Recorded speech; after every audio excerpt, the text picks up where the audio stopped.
Doubting Thomas. And I think Thomas gets a bad rap on this one. We call him Doubting Thomas. It's the only way we refer to him, right? But that's not what John calls him in this passage. He calls him Didymus, right? Didymus, the twin. And so apparently he had a twin brother. And it makes me wonder if Thomas's twin brother was ever mistaken for Thomas, and if that annoyed him like crazy, right? Like, oh, hey Thomas, how you doing? Are you still doubting? And he's like, I'm not Thomas, I'm Joe, right? And I never doubted. Thomas is not treated well in this story. But I don't think that that's really fair, because Thomas wasn't there to see Jesus the first time, right? The rest of the disciples saw Jesus in the locked room. They saw him with their own eyes. They heard Jesus speak to them. They got to ask him questions. They got to see his body and to put their doubts away. And Thomas wasn't the only one with doubts, because in the verse just before this, Peter and John doubted Mary's eyewitness account of the body being gone. We heard that story last week. They ran to the tomb to see for themselves that Jesus wasn't in the tomb. They looked in the tomb and it said they believed. They believed that the body was gone. And we didn't need that detail unless they doubted before that moment, right? So they did, they doubted.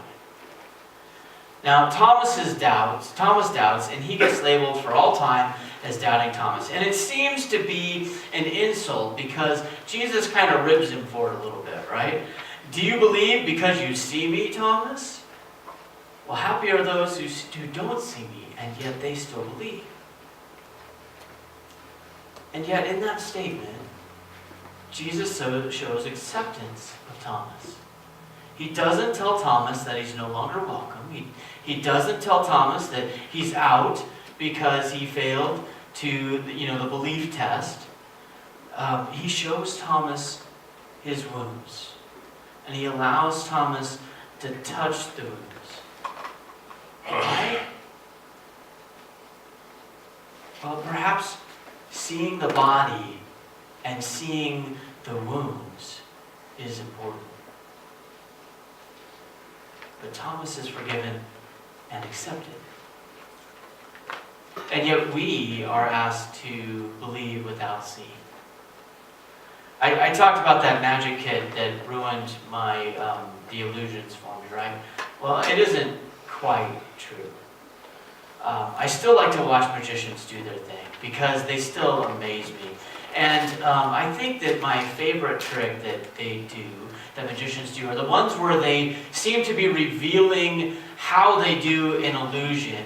They show us step by step and they say, this is how this trick works. And then in the midst of doing that trick, they pull some other illusion that leaves us all going, how did that happen, right?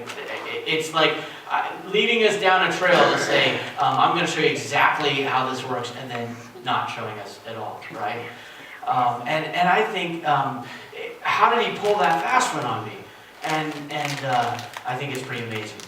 Now that trick works because we actually can't see everything. And I'm okay with that. I don't need to see everything to know that a trick is done by a skilled illusionist. I know it's not magic, and yet I can't explain it. And I don't need to explain it for it to be pleasing to me. But that's magic. And this isn't magic. And perhaps that's why Jesus needs to show us the wounds. This is a real eyewitness account of the resurrected Christ. And lots of people saw Jesus. He was around for weeks. He was out in public. He ate breakfast on the beach with the disciples. And yet this seems unbelievable to us.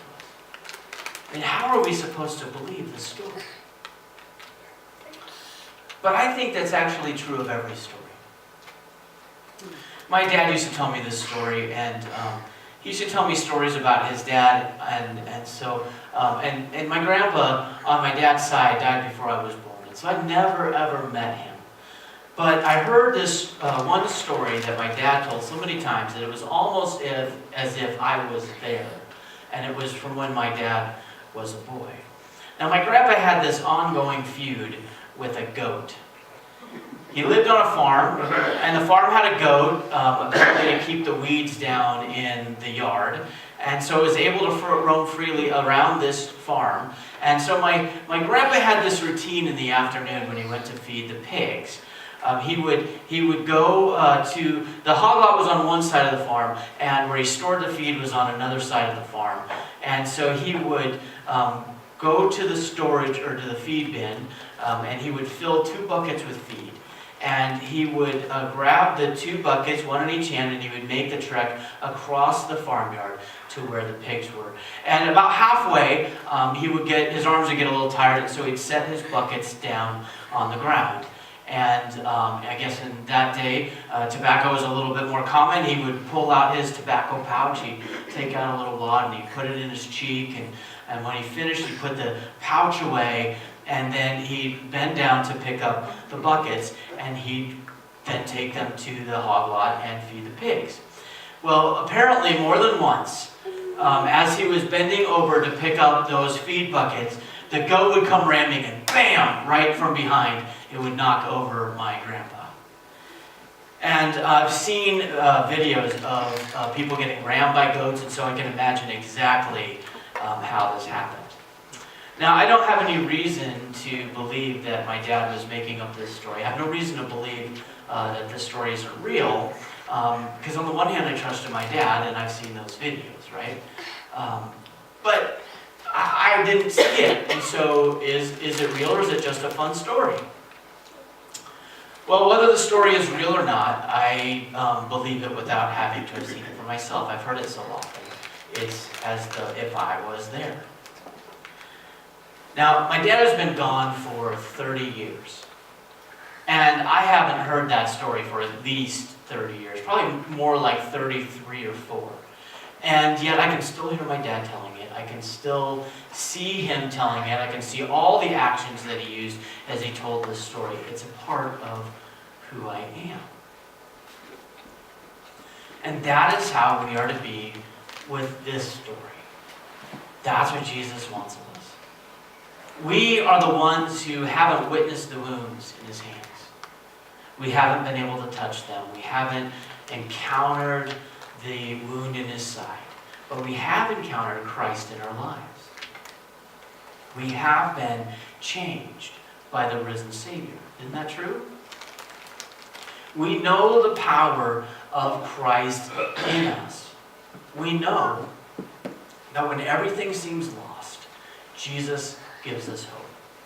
We wouldn't be the same people without the risen Christ, right? And yet we have never seen him.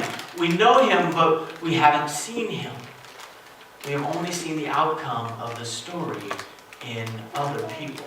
We've heard the stories that others have told, and that shows us how to recognize Jesus in our own lives. And it helps us to know when Jesus shows up. In turn, we are called to tell that story, our story, to others. We are the means by which others can know that Christ shows up. And often, that happens in the darkest parts of our lives, in the times when it's really hard to recognize that Christ is there. It's in our wounds that people see the presence of Christ. But only if we're willing to talk about it. And that is a story that we need to tell. I saw a quote this week from Teresa of Avila, and it says this. It says, Christ has no body now but yours. No hands, no feet on earth but yours. Yours are the eyes through which Christ looks compassion into the world. Yours are the feet with which Christ walks to do good. Yours are the hands with which Christ blesses the world.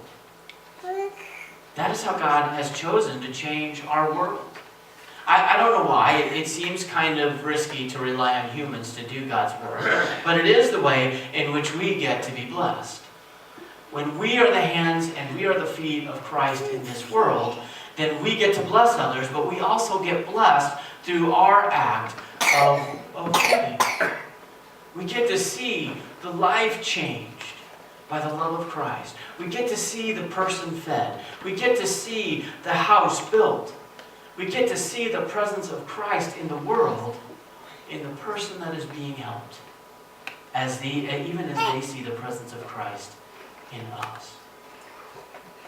And in this way we all believe, even though we haven't seen. There's nothing magic about this. We are the body that can be seen. And yet not everyone will believe that they are seeing Christ in us. But this is the way that God has decided to make a difference in the world, through us. When we are the instruments of God's work, then everyone benefits. And that will always, always leave us happy. Would you pray with me? God, we give you thanks that you are always with us, that you are present in us, and that we can be the presence of Christ for others. Lord, help us to love and serve you and to let Christ shine through. Even in our woundedness, may people see the wounds of Christ. And may we share the joy of eternal life with everyone that we meet. In your name we pray. Amen.